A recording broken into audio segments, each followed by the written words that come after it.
Hello students, Hindi presentation by Babita ma'am. मैं हूं आप सभी की Babita ma'am, Hindi ma'am. Barrackpore senate public school में आप सभी का स्वागत है।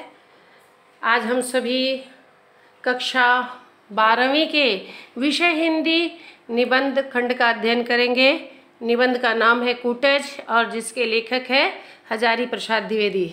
बच्चों, आज हम सभी इस निबंध के भाग 1 यानी कि इस लेखक के जीवन से परिचित हो जाएंगे और निबंध के सारांश को भी पढ़ेंगे।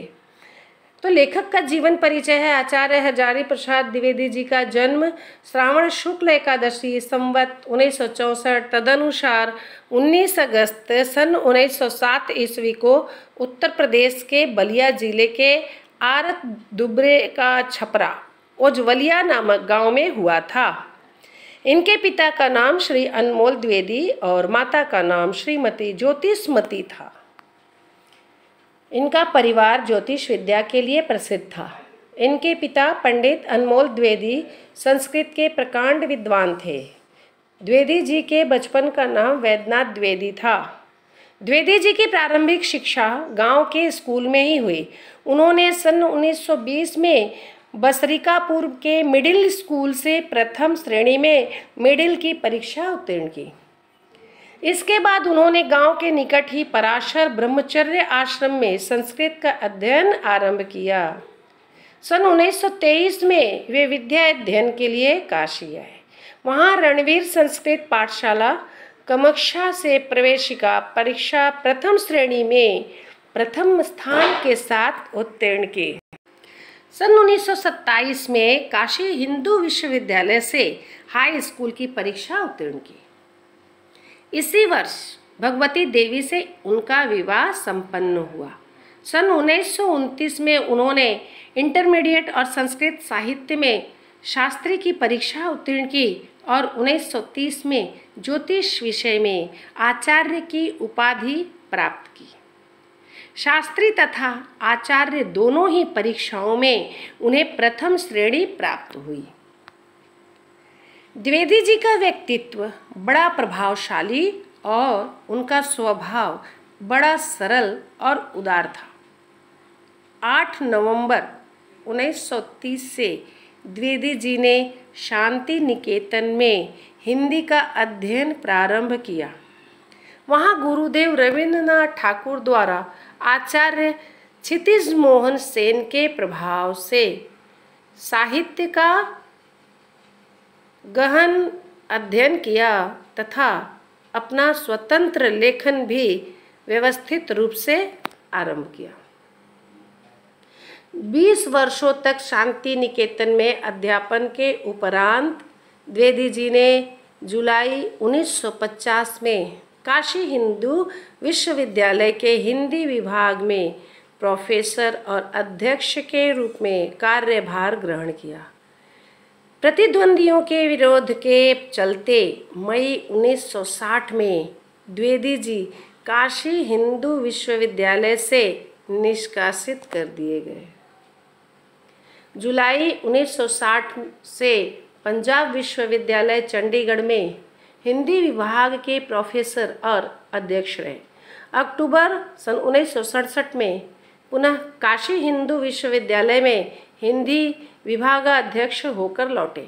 मार्च 1968 में विश्वविद्यालय के रेक्टर पद पर उनकी नियुक्ति हुई और 25 फरवरी सन 1970 को इस पद से मुक्त हुए। कुछ समय के लिए हिंदी का ऐतिहासिक व्याकरण योजना के निदेशक भी बने। कालांतर में उत्तर प्रदेश हिंदी ग्रंथ अकादमी के अध्यक्ष तथा 1972 से आजीवन उत्तर प्रदेश हिंदी संस्थान लखनऊ के उपाध्यक्ष पद पर रहे। रचनाएं एवं आलोचनात्मक है।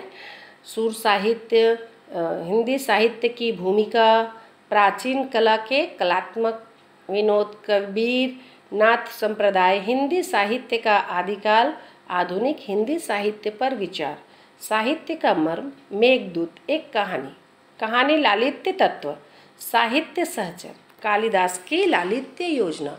मध्यकालीन बोध का स्वरूप, हिंदी साहित्य का उद्भव और विकास, मृत्युंजय रविंद्र, सहज साधना, हिंदी साहित्य।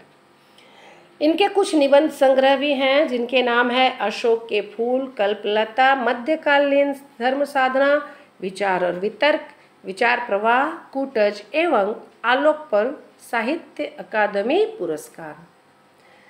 इसके अलावा कुछ निबंध भी हैं जिनके नाम है विष के दंत, कल्पतरु, गतिशील चिंतन, साहित्य सहचर, नाखून क्यों बढ़ते हैं, अशोक के फूल, देवदारू, बसंत आ गया, वर्षा, घनपति के घनश्याम तक, मेरी जन्मभूमि, घर जोड़ने की माया। और कुछ उपन्यास भी हैं जिनके नाम है वाणभट्ट की आत्मकथा जो 1946 में रची गई, चारू चंद्रलेखा, पुनर्नवा, अनाम दास का पौधा। इसके अलावा कुछ अन्य रचनाएं भी है, संक्षिप्त पृथ्वीराज रासो, संदेश रासक, सिख गुरुओं का पुण्य संस्मरण, महापुरुषों का संस्मरण। ग्रंथावली एवं ऐतिहासिक व्याकरण। अगस्त 1981 ईस्वी में आचार्य द्विवेदी जी की उपलब्ध संपूर्ण रचनाओं का संकलन 11 खंडों में हजारी प्रसाद द्विवेदी ग्रंथावली के नाम से प्रकाशित हुआ। यह प्रथम संस्करण 2 वर्ष से भी कम समय में समाप्त हो गया। द्वितीय संशोधित परिवर्धित संस्करण 1998 ईस्वी में प्रकाशित हुआ। आचार्य द्विवेदी जी ने हिंदी भाषा के ऐतिहासिक व्याकरण के क्षेत्र में भी काम किया था। उन्होंने हिंदी भाषा का बृहत ऐतिहासिक व्याकरण के नाम से 4 खंडों में विशाल व्याकरण ग्रंथ की रचना की थी। इसकी पांडुलिपि बनारस हिंदू विश्वविद्यालय के हिंदी विभाग को सौंपी गई थी, परंतु लंबे समय तक वहां से इसका प्रकाशन नहीं हुआ और अंततः वहां से पांडुलिपियां ही गायब हो गई। द्विवेदी जी के पुत्र मुकुंद द्विवेदी को उक्त बृहत ग्रंथ के प्रथम खंड की प्रति कापी मिली और सन 2011 ईस्वी में इस विशाल ग्रंथ का पहला खंड हिंदी भाषा का बृहत ऐतिहासिक व्याकरण के नाम से प्रकाशित हुआ। इसी ग्रंथ को यथावत ग्रंथावली के 12वें खंड के रूप में भी सम्मिलित करके अब 12 खंडों में हजारी प्रसाद द्विवेदी ग्रंथावली का प्रकाशन हो रहा है। द्विवेदी जी को सम्मान जो प्राप्त हुआ उसके बारे में हम सभी आज जानेंगे, कौन कौन सा सम्मान से उनको सम्मानित किया गया। हजारी प्रसाद द्विवेदी को साहित्य एवं शिक्षा के क्षेत्र में सन 1957 में पद्म भूषण से सम्मानित किया गया। आलोक पर्व निबंध संग्रह के लिए साहित्य अकादमी पुरस्कार भी प्राप्त हुआ।